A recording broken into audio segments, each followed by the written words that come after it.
Wala pang official na announcement tungkol sa extension contract ngayon ni Rui Hachimura sa Lakers. Sa report, 18 weeks ang bibilangin bago mapagdesisyonan yung extension nito. Hindi inaasahan na pipirma ngayon itong si Hachimura ng contract extension bago pa magsimula ang training camp at bagong season dahil gusto muna ng mga to na makita kung magiging starter ba siya o 6 month o kung magiging effective pa o magiging fit sa bagong structure sa rotation, lalo na sa pagdating nila Marcus Smart, DeAndre Ayton. Wala namang evaluation report pero parang yan na rin talaga yung lumilitaw kung bakit hindi pa nila pinapapirma ng extension tong si Hachimura. Eligible na kasi yan na pumirma mula sa 3 years 60 million sa Lakers na papatak sa 20 million per year. Mas mataas yan ng 3 million kesa sa kasalukuyang 17 million per year niya. Sa Bleacher Report, kahit sino nga raw ang maging part ng trade para sa Lakers, kung mag-e-execute yung mga to ngayon, magiging natural lang na candidate si Hachimura. Lalo na kung ang trade e babagsak sa team ng Portland dahil kailangan ng Blazers ng forward na fit sa kanilang youth-oriented rebuild. Mas interesado yung mga to kay Hachimura kaysa sa ibang guard tulad nila Gabe Vincent. Pero malamang kasama pa rin yan sa trade package dahil mas madaming araw na guards ang roster nila, pero si Hachimura naman yung mas magbibigay ng shooting size at youth sa kanilang rotation. Kaya mas interesado pa rin yung mga to para sa isang power forward o small forward. Kasama si Rui Hachimura at Gabe Vincent at isang draft picks bilang trade package para kay Jeremy Grant.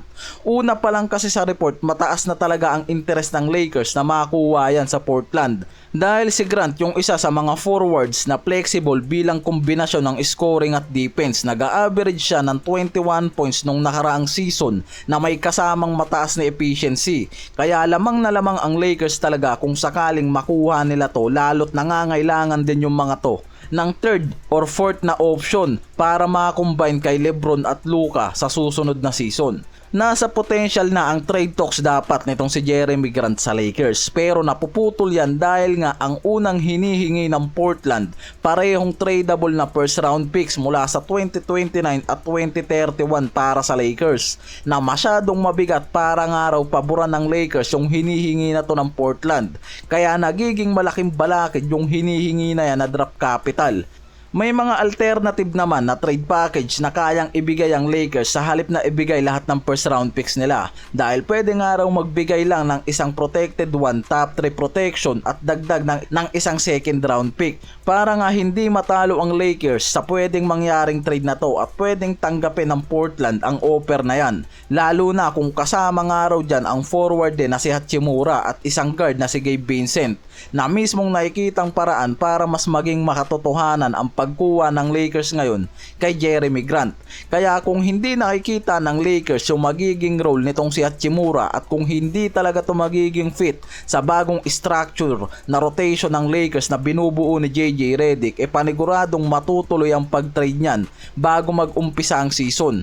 At paniguradong hindi malabong mangyari ang trade nito para kay Jeremy Grant. Hindi nakikitang matatalo ang Lakers sa trade na to kahit kasama pa si Gabe Vincent at may draft capital sa trade package. Dahil nakikitang malaki ang pangangailangan talaga ng Lakers sa isang 3-and-D wing na nakikita naman na nasa kombinasyon sa laro nitong si Jeremy Grant na nakikitang magiging perfect fit para nga dito kay LeBron at Luka sa susunod na season. Yung pagiging two-way nito mula sa opensa at depensa ang magbibigay din ng paniguradong malaking impact para kay Marcus Smart at DeAndre Ayton sa front depth. Yan yung magiging malaking advantage kung makukuha ng Lakers itong si Grant kahit kapalit pa nito si Hachimura at Gabe Vincent na pareho nilang mga role player.